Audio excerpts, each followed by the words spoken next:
Probably, I would say maybe 3, 4 years ago, I started hearing it and started using it. It's definitely now all over the place. A fractional, in a nutshell, is a part-time leader. Welcome to Secret Ops, the podcast uncovering the world of business operations, one episode at a time. I'm your host, Ariana Cafone, and on today's episode, we are talking to Karina Mikhli, who is a fractional chief operating officer, a workflow consultant, and also the founder of Fractionals United, a community bringing fractional leadership together. We get to dive into a lot of fun topics this episode, including what the heck is fractional leadership and why does no code and low code tools actually matter? It's great. And Karina is an absolutely lovely person. So I hope you enjoy. Karina, welcome to Secret Ops. I woke up this morning and the thing I was looking most forward to was talking to you because I feel like we have been living parallel lives and we never have talked. So welcome. Thank you. I agree. I was looking forward to this as well. It's so funny that the first time that we talk is going to be recorded and sent to the world. But what better reason to talk about operations than with somebody who has had a very similar background to my own, but also very different. So for our listeners, why don't you break down your journey into operations and how you got into this kind of work? Sure. So I actually started out many, many years ago as a high school English and creative writing teacher. I did that while I was still in college, which was interesting. So I was a 19-year-old teaching 14, 15-year-old girls. All girls school, not easy, got burned out because discipline was an issue. I looked almost, I looked younger than I was, and they weren't very academically inclined. As a previous teenage girl, I can only imagine how insane that situation was. It was also a culture shock because, like, I'm from the Ukraine, and God forbid I should have ever talked back to a teacher. I would have been punished so badly, but American parents apparently think differently. So, yeah. After doing that for 3 years, I had had enough, and I decided if I can't teach the books I love, let me help make them. So I forayed into publishing. As everybody else who wants to go publishing, I wanted and thought I wanted to be an editor, but the first job offer I got was for production assistant, and I never looked back because it was so much better suited to my ops brain, which I didn't know was a thing back then. What does a production assistant do within the context of that industry? I absolutely know nothing about it. Like I was production assistant, then editor and whatever. And basically what production, book production is like once they decide to publish a book, the editor works with the author to get it to the place where it's readable, but then production takes over and gets it actually literally produced. So production will work with a copy editor, a proofreader, a typesetter, a designer. Like think of them as like kind of like an editorial project manager because they're literally responsible for like taking the manuscript and doing everything that needs till it's like a finished thing in a bookstore or on your Kindle or whatever. So yeah, I used to refer to it as like an editorial project manager because that literally is what you are, and you like interact with everybody and you get it done, which is what operations is, right? And you would have to know everything within that process because you're pulling all of the strings in all the different directions. So that was like a preview of operations within that world. And what happened next in your journey? So I worked my way up to the point where I was managing 4 departments and 30 people in various companies. And unfortunately, that was also when Amazon and digital was happening. So after one too many reorgs and layoffs, I just got tired and started dipping my toes into other industries. And it was actually really challenging to, like, I knew I had the ops skills to take to another industry, but because I had spent so much time in this one vertical, it was really challenging convincing others to let me try to do it in another industry or vertical. Luckily, my first bridge job was a business manager for a small niche publisher. And I managed customer service and warehouse and fulfillment and other things. And then I was more easily able to be like, that happened to be a publisher, but I was managing the business, so I can manage your business too. Just in this little preview of the journey here, you took the writing and teaching, bring that into the publishing world, understand forwards and backwards how to get books published. Then you springboard that into not only doing that for another company, but also building upon that skill with more operational practice and experience. I see. So you're just compounding it. Every little bit is just adding to the journey. That's a cool way of looking at it.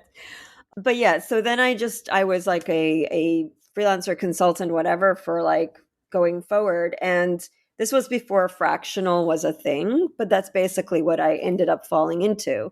I used to describe it to people that no one starts a business to run the business. You know, they have a passion, a service, offering. And then as soon as there's any modicum of success, they get overwhelmed with the people, the systems, the day to day. So they would hire somebody like me to run the business for them. And at any given time, I was like running 3 to 5 small businesses at different levels of hands on. And that's how my brand Right Size COO came about, because actually my son was the one that pointed that out to me at that time. But like that's what I was doing because fractional wasn't a thing back then. And along the way, like I picked up like all these various different like certificates or like degrees to try to like prove to others that I had the thing that I knew I was doing, and of course learned a whole lot along the way, like no code. And like when you do operations, like I tell people I know enough to be dangerous in all these things, because if you manage all these functions, you need to understand, like you don't do the things yourself, but you need to understand enough to be able to manage and support and guide. Well, there's a generalist approach, which I also find I'm that way, where again, I also know enough to be dangerous about a lot of things. And then there's the specialization of operations too, where you go very low level on whatever the niches that you have found. It seems like most folks fall into one of the two camps, or they'll start more generalist and find their niche. How did you know that you approached it in a more holistic, general fashion? So I think I realized, I don't remember how, but the areas that I enjoy most are like the people and the systems. And I just like at some point I read a lot of business books. I used to run a business book club, and like you read the books telling you about like how to brand yourself and how to like your own like personal like pitch, right? And like I used to say, my things were people, process, and performance, so it's like the 3 Ps, right? So it's always been like I tell people now I can manage and optimize most anything, but where I personally contribute the most is the people and the systems and just the business operations. And that really boils down to getting things done, right? Because the people are needed, and part is the teacher of me, part is the leader in me. I love developing people. I love enabling and supporting. Like if there was a job where I could just like mentor and nurture and like support, like that's where I would want to be. Like, and I guess that's why I'm building a community indirectly, but the people is what gets me up in the morning. You know what I mean? It's like, and that's the one thing I've actually missed in running like super small companies, is that I don't like, I do everything and it's just, I'm a department of one. So I definitely miss like having the support and the nurturing. And the other, I fell into systems thinking through Trello, believe it or not. And just the whole no code through Trello. Like I used to use Trello for everything, right? It's so easy. I discovered Butler and the magic of automation. And like it was literally like, ooh,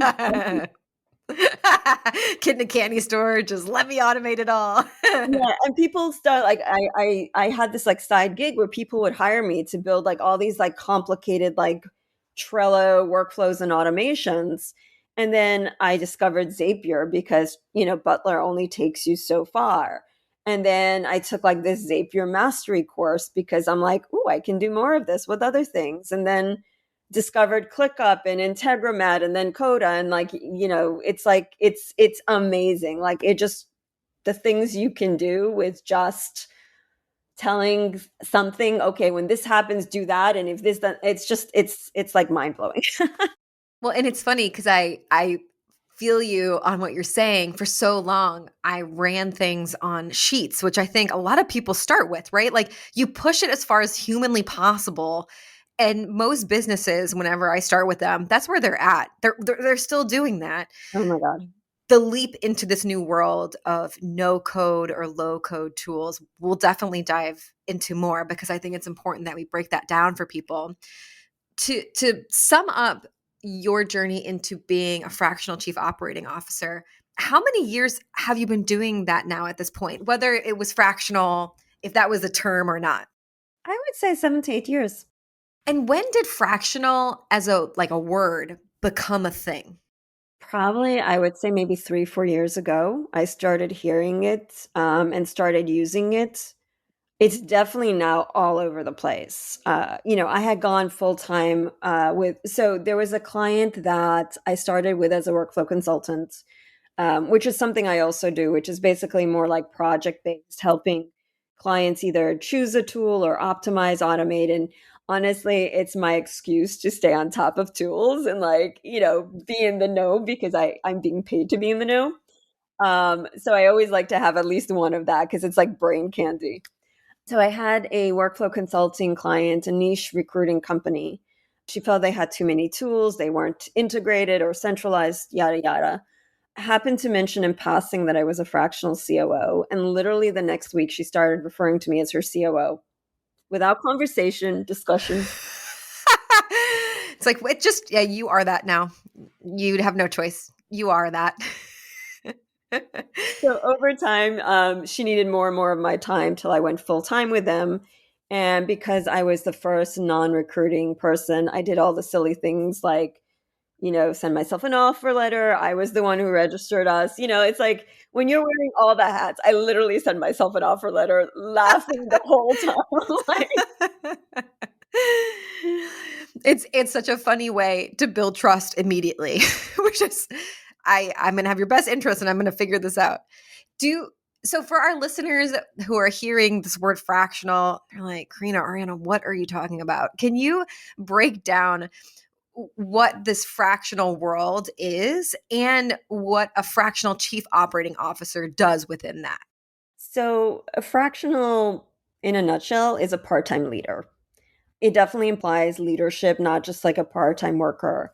And the biggest difference between fractional and consultants are like consultants are project-based. Even if it's a long-term project, there is an end date implied. And consultants are never fully embedded in the team. They're not going to have employees. They're not going to represent the company. They're meant to be external support. Whereas a fractional leader is a fully embedded part-time member of the leadership team. And sometimes like I know fractionals who like their teammates don't necessarily know they're fractional because like the only difference between a fractional COO and a full-time COO is you're part-time and doing other things. But you're fully embedded, you represent the company, you have employees, you're part of the leadership team. And it's been around for a while, but like you said, it just didn't have like it wasn't called that thing. And I think in part because of the economy, right? And that, people can't necessarily afford full time C-level or leaders, and part also because of the pandemic and people are looking for more flexibility and fractional leadership roles give you that more flexibility. I think a combination of those two things has made it a lot more appealing and a lot more in the news.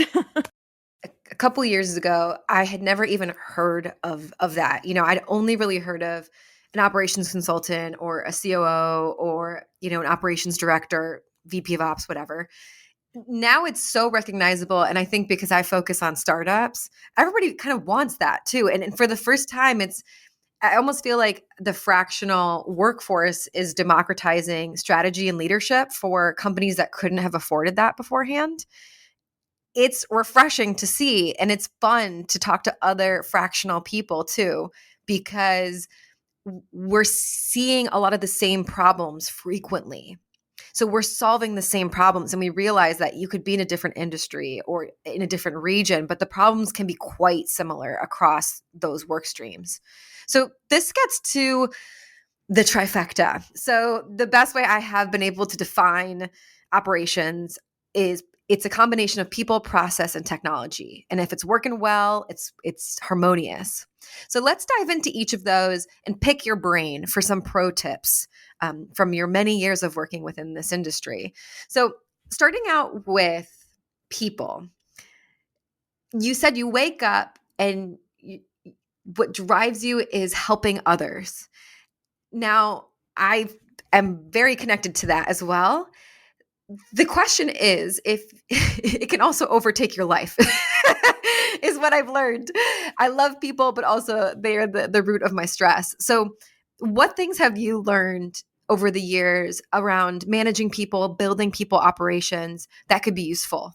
So I think so I'll answer this from like the leadership perspective, the managing people, because obviously there are different challenges with bosses and like, peers. Um, but for managing people, I think the most important thing is like you have to trust the people you hire. If you can't trust them to do their job and therefore are compelled to micromanage, you've made a poor fit. You made a poor hire, and it is in their and your best interest to just help them find a better role and move on because you have your own job. And I've been micromanaged, and it is the most horrible feeling in the world. I promised myself that I would never do that, and I hope I haven't. And I think, like, in reading about it, I think it comes from one of two things. Either the manager feels threatened, which is silly, but human nature. Like, if you're hiring, I think it's actually Jack Welch that said that if you are the smartest person in the room, then you're in the wrong room. I love that.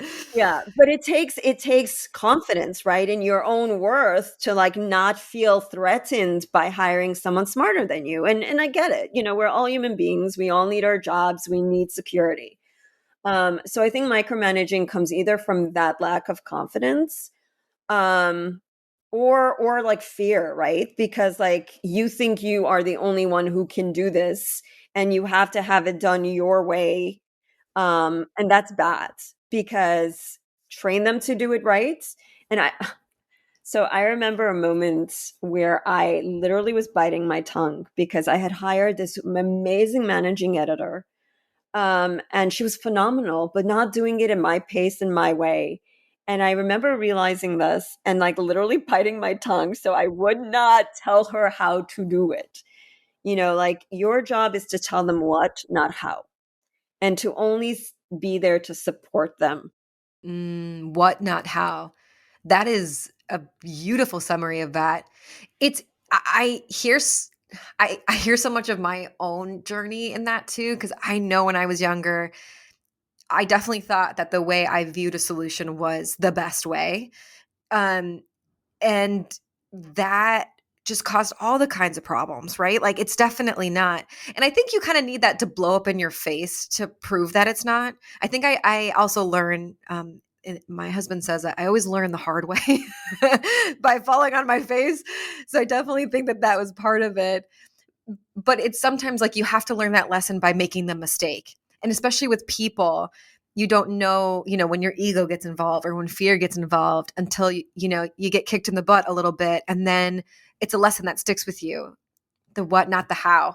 This gets into the process side of things because oftentimes what I find is people that I'm helping on a leadership level are trying to solve people problems with process.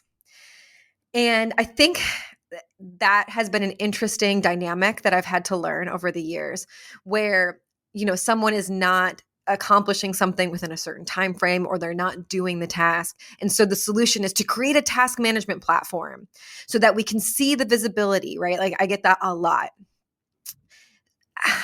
Because you have such an eye on the people side of operations, what are some things that you've learned in the process side. Like, when should you develop a process versus when should you rethink how you are talking to your people or working with the people on your team? That's a great question. So processes are important, right? Like I think even with the right people, they will need help with some kind of like a simple process. And there's one tool or process that I think I have implemented. I don't even know how many times now. I used to call it in my publishing days. I just called it like a communication system. And it was so simple. It literally boils down to when this change happens, these are the people that need to know. When that change happens, inform these people. And it was literally just helping people decide who needs to know what. Oh, the book is going to be late 5 days. Marketing needs to know. Maybe editorial needs to know. So it's as simple as just literally like I say it's common sense, but my husband always tells me common sense is not common. So so it's just literally connecting the dots for people that don't necessarily think that way and giving them a cheat sheet that they can stick in front of them so that they remember that if this happens, tell that person. And I went so far as to create email distribution lists for them and templates just to make it as simple as possible. So it's a no-brainer because everything falls apart if you're not communicating. Hello, fellow thinkers. Now, if you have been a loyal listener of Secret Ops, then you already know about our sponsors, Bear and Fig, the company that makes tools for thinkers. Now, I'm totally biased, but I really think that Bear and Fig has the best product suite for thinkers and operators alike. And you know what? I'm not the only one that thinks so. Bloomberg said, and I quote, that Bear and Fig's products are, quote, high-end and well-crafted, which they absolutely are. Their Confidant notebook is the most delicious notebook that you will use with the most perfect dot grid paper. But it's not just Bloomberg. Actually, fun fact, New York Magazine, they tested 100 pens to find the top pen. And after testing all of those pens, they rated Bear and Fig's Squire pen the number one pen. The number one pen. It's not just me, y'all. You got to give them a try. And guess what? We got you hooked up with the discount code. If you go to bearandfig.com today, enter in the discount code SECRET20 and get 20% off your next order of $50 or more. Again, that's SECRET20 and get 20% off your next order of $50 or more. Oh, I'm like so jealous that you're going to get to see all this for the first time because their products are so delicious. Anyway, enjoy, have fun, let us know how you use the tools, and let's get back to the show. And it's hard to know now with the different styles of communicating, is it a meeting? Is it a document? Is it a walkthrough in a Loom? But that also allows us to try different things because different teams are going to respond differently to that as well. Like I have some clients that just love Loom and I love Loom. And so we're just Looming, recording videos, sending them 5-minute videos back and forth. And other clients, like we hop on a call, it's a call. We share our screens. And that is also, I think, part of that process creation is knowing your audience and knowing the culture that you're walking into and what's been created before you. So you know what to build upon next. Then let's hop into, I think, one of our favorite parts, as I pull up my glasses like a nerd, which is the technology piece. This is where I want to talk about no code and low code platforms and technology. Can you, for our audience, just explain what no code and low code is? So back in the day, you would have to be someone like my husband who's a programmer, and to build anything and or spend a lot of money, on some pre-built product out there. And those were your two options, like, pay for something that exists or hire someone who can build you something custom. Nowadays, with no so what low code means is that you don't really have to know a lot of programming. Like you may just need to figure out, some kind of a language or how to like put in put in some kind of constraints, but it's a lot of it is very easy to learn and understand and you don't have to be very technical. And then no code takes it even further where it is like you just pull an arrow from here to there and, click this and connect that. And it's meant to be like super easy for non-technical people. And both of those have really, really empowered, like, I think operators and other other functions as well, because like, it means that if you need something, you don't have to like ask someone else to do it for you. And you don't need to find a crazy budget to get it done. Here's an example of the power of no code, low code. So when I was at my busiest, I would have 5 or 6 different emails and 5 or 6 different calendars. And putting any constraint on how many meetings a day was impossible, because Calendly is phenomenal, but Calendly only lets you limit per event type, not across your entire calendar. I then discovered SavvyCal, which is awesome and does allow you to, limit across all calendars, but it doesn't include internal calendars. I mean, internal meetings. It only limits those scheduled with the link or any of the SavvyCal links. So you could still have too many meetings if you have people, internally in any of your, clients or orgs. I happened to be on a Coda webinar with the wonderful Maria Marquis. And they were, it was demonstrating what could be done with their Google Pack, the GCal pack. And that was just like, oh my God, I can build myself the solution. And I did. Love it. I love it. So, taking a step back, because we're going to go so hard on this. I'm going to try and keep it high level for everybody. The world before no code tools or low code tools was either Excel, or you build a custom platform using code and you would need developers, right? Like there was those extremes. And then what's happened, I would say probably in the last 10 years, like in the last 3 years at more of an extreme level, is there's these middle tools that are stronger and have more functionality than an Excel sheet. Um, but they're not so technically difficult to understand, like a custom product, that somebody with little technical expertise can build a solution for themselves. I find when I work with clients, I rarely ever recommend a custom build. I'm working with startups, price matters. And two, who's going to maintain that? Are we going to hire a developer to maintain that? It just doesn't make sense for the size businesses that I start with. And it's funny, I think, as somebody who has been technical, people wonder, like, what are you doing with your web development skills now? And I'm like, I am learning the heck out of this no code platform.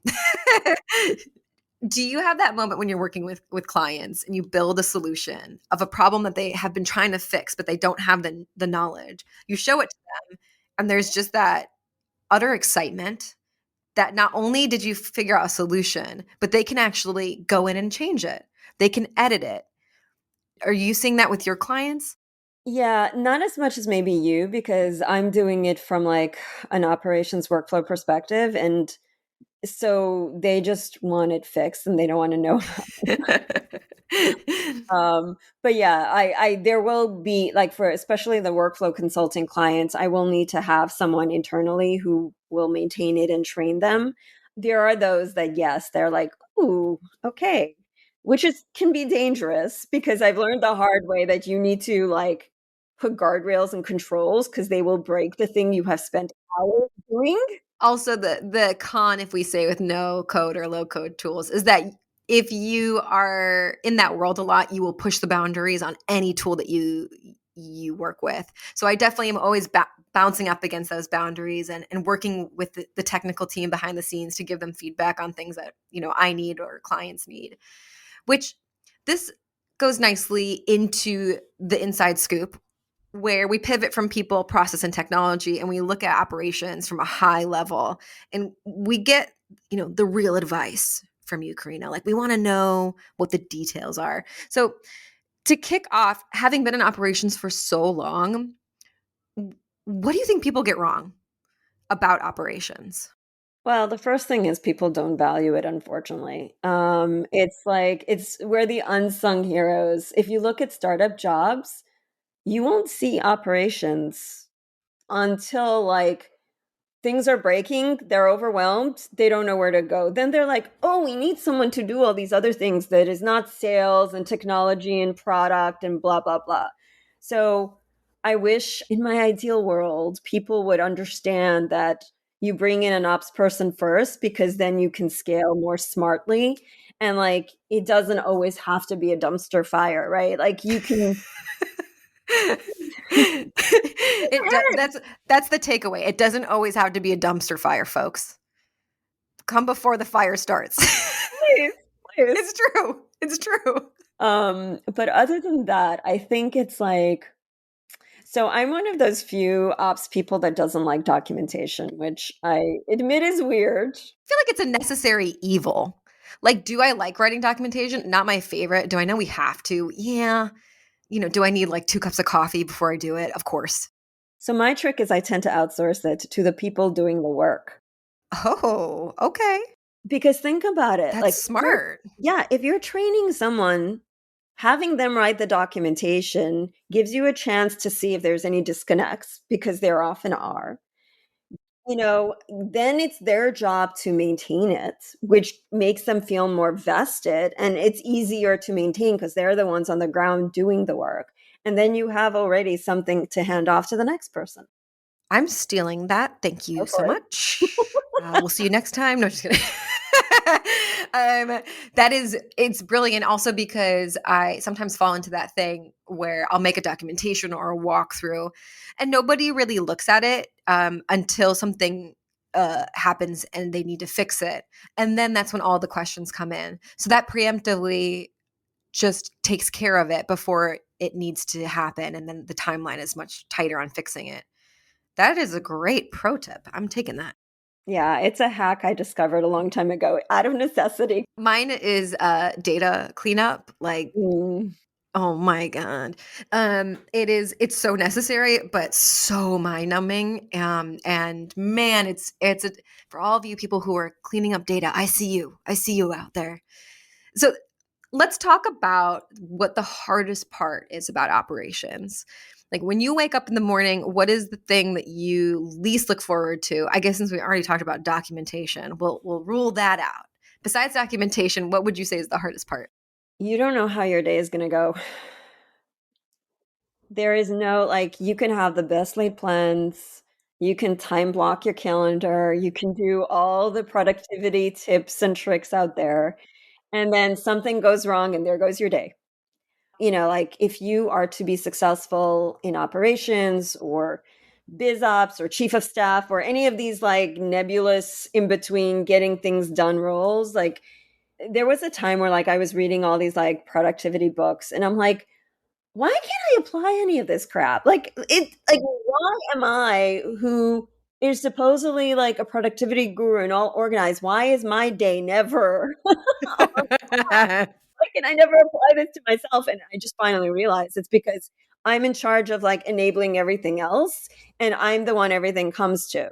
You can't necessarily be like efficient and productive when your job is to support everything else. That just took years of my life and made sense of it.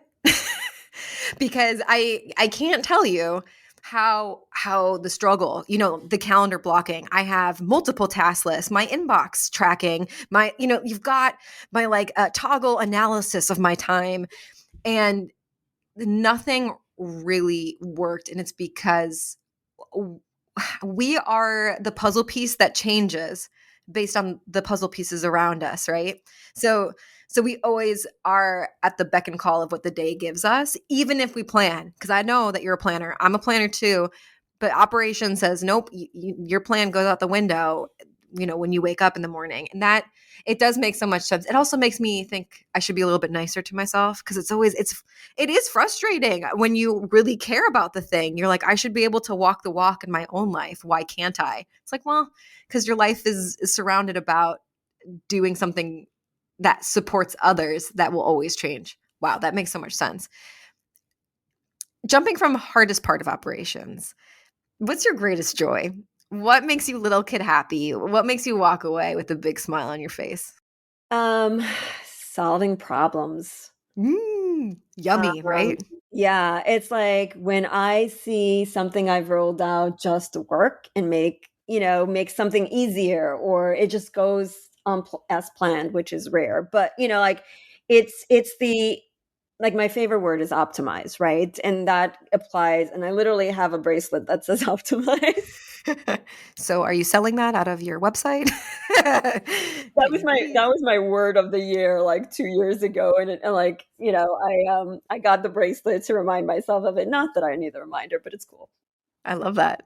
It's just like helping get things done, right? It's like helping people on the people side, helping them feel like they're making a difference and they are seen and heard and part of something.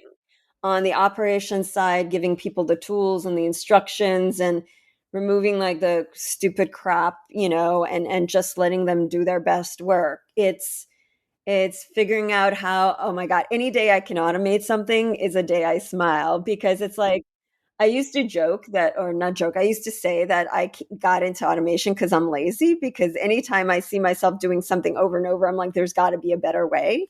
So any day that I can do that for myself or someone is like a good day. So it's at the underneath it all, it's just like solving problems or puzzles, like you said, making things happen. It's funny. I don't know about you, but I love solving problems within my work, but I actually love doing puzzles, like straight up. I just love a puzzle. Um, do you like puzzles? So my husband and I, during COVID, fell into jigsaw puzzles like in a massive way. And then we went one step further. Like we only got like there's this company, I blanking on the name, but basically they make puzzles out of artwork. So we would only get puzzles we wanted to see on the wall, and we have like framed puzzles all over the apartment. Okay, this is a really important question. Do you have a puzzle board? That's been on my wish list for years. I just haven't jumped in. We ended up returning it, and we just bought big cardboard, like those like constructions, and just move that around because it's way more portable. So we have like a few, and like because my husband would then when it's finished, it would stay on there till he managed to like what it would those coverings of the clear coverings to like reinforce the back of it. Yep. I can't remember the name of it. Yep. So yeah, we had a whole system to it, like, and we have like several of those cardboards so we can move them around with us easily. My God, I love that. My husband, when he looks at a puzzle, he gets like stressed out. So I'm just doing puzzle by myself all day. So I'm jealous of your buddy. Uh, let's shift slightly because you really care about people. You really care about building community. Obviously, you care about solving problems to make people's quality of life better. That is a mission that is clearly in your DNA. Recently, you have launched a community, Fractionals United. I'm a part of it. You should join. Can you talk about why you created that and the mission of what you're trying to build with it?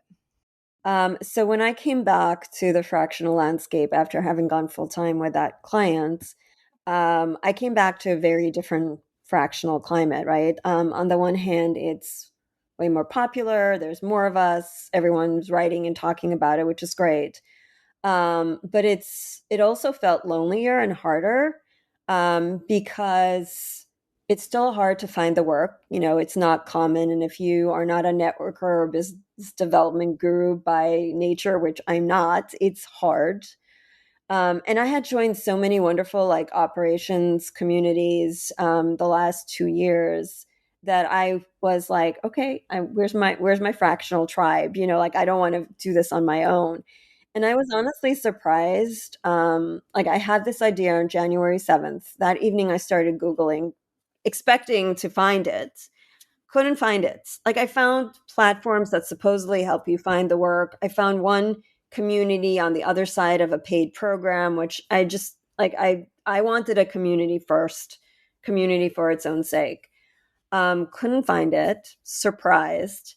Decided, okay, maybe this is the one thing that, because usually my ideas, like I'm usually the integrator, not the visionary, right? So any idea I come up with when I Google exists, and this one didn't. I'm like, okay.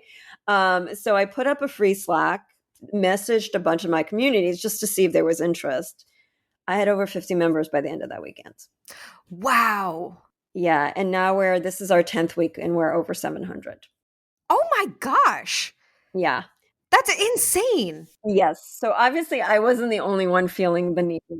Wow. I didn't realize it had grown that quickly. I had seen a lot of conversation, but it's like you don't kind of pull back to that level to see how many people are needing that kind of support, especially because we are sort of isolated to ourselves and our clients. And it's so funny. There's a Slack that we communicate on, and I had a particular problem around technology, and I was like, what I would normally do is I would research all these top 10 lists around the technology that I'm looking for. I'd set up phone calls, and I thought maybe I'm just going to do this differently. And I thought about Fractionals United, dropped in the tools channel. Hey, what is the best AI time notes automation tool? And I got like 12 responses in maybe an hour, 2 hours, and people messaging me directly. That's the kind of stuff that we as operators need and as fractional people need, because there's too many tools, there's too many options. We do not have the time. And I mean, I could spend all day looking for these tools. So what you're doing is really connecting the dots in a way that gives us that community we just don't have in our own work. What would you say has been a happy surprise in creating Fractionals United? I've always wanted to build something, we're builders, but I usually build something for someone else. This is the first time I'm building something for myself. And it's kind of nice being in the founder seat, which I've never done before. Um, yeah, there's a lot of stress and responsibility, and like I've never done this before, so I'm learning, as I go along, and hopefully don't crash the plane while I'm flying it. Um, but it's actually nice being in that founder seat and knowing this is my baby, right? Mine to nurture, mine to grow, and also not having a boss. That is always an added bonus. What do you think? What does it feel like? Because I think for a lot of people who are listening in operations, we have been the behind the scenes people. And that is part of why I wanted to start this podcast, is to bring those people to light, because we make the world turn. If you don't know, we work our tails off to make things work. So in shifting from being, behind the scenes operator to leading and being the visionary, what does that feel like to take that new role? It's really interesting. It's funny because a couple of weeks before I did this, I'm part of like a great community called COO Forum, and occasionally COOs become CEOs. And I actually was talking to my husband. I'm like, I wonder if I could do that. And he's like, no, you're not a salesperson. Like, you don't want to be out there among people.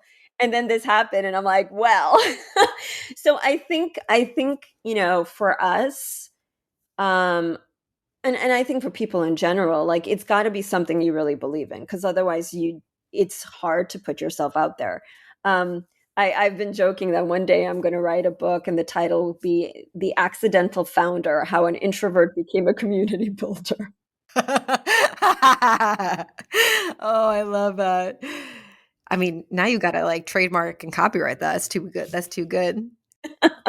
So it's been a learning experience, but it's been a good one. And I would say, like, if there's something that you believe in, do it. It's like we actually, as operators, so not to name names, but there's like another community, and it took him like a lot longer. Like I think he had the idea before I did, and it took him a lot longer to get to where he is, and he's behind.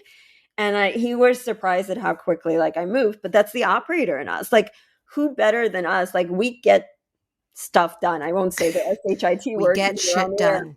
We get shit done. I'm saying it for us. Yeah, because it feels good. And it's true. Yeah. So it's like I literally had this idea on a Saturday. By Saturday night, I had a free Slack. I had a landing page. I had bought a domain. Like, I did all this literally in one night. I love it. It's true. If we can, as operators, hone our ability to be visionaries and also support each other to practice that skill set, I feel like we're going to start seeing some new stuff in the next couple of years. And that makes me really excited. I would love to see more founders who have a foundation in operations. I want to see what they're building, I want to see what they're thinking about. And so much of people who are founding businesses, they're branding or marketing and we can have everybody at the table. I just would love a couple more of us in there. So if people wanted to join Fractionals United, what is the best way to go about doing that? And what do you need to have within your career to join? Sure. So we actually have on fractionalsunited.com, there is a link, or you just click on join the community and it takes you to simple coda form, of course, which is very easy to fill out, and I get it and I review them all. The only things you need, you're either an existing practicing fractional leader or you are a leader considering being fractional.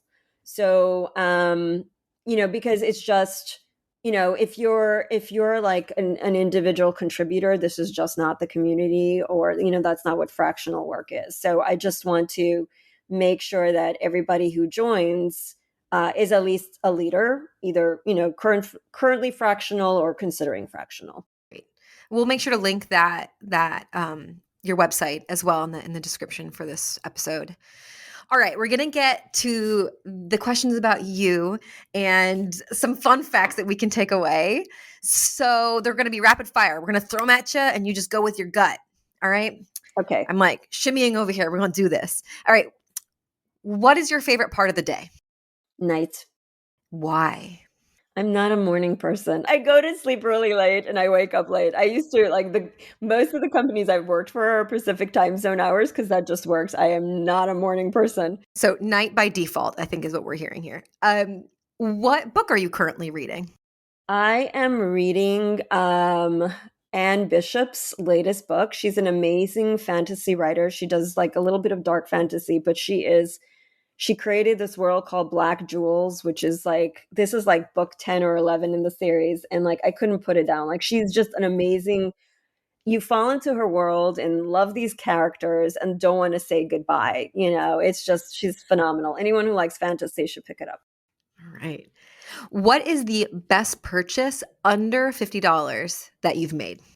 Oh my God, that's a hard question. I don't know. Maybe this. Your water bottle? It's not. It's feel. I don't know why. It just feels good in my hand. It's nice and smooth. It's compact. It looks good. I live by my Yeti. I get it. Uh, what is your favorite quote? Wow. Uh, what's the Yoda one? If at first you don't succeed, try again, or the equivalent of that one.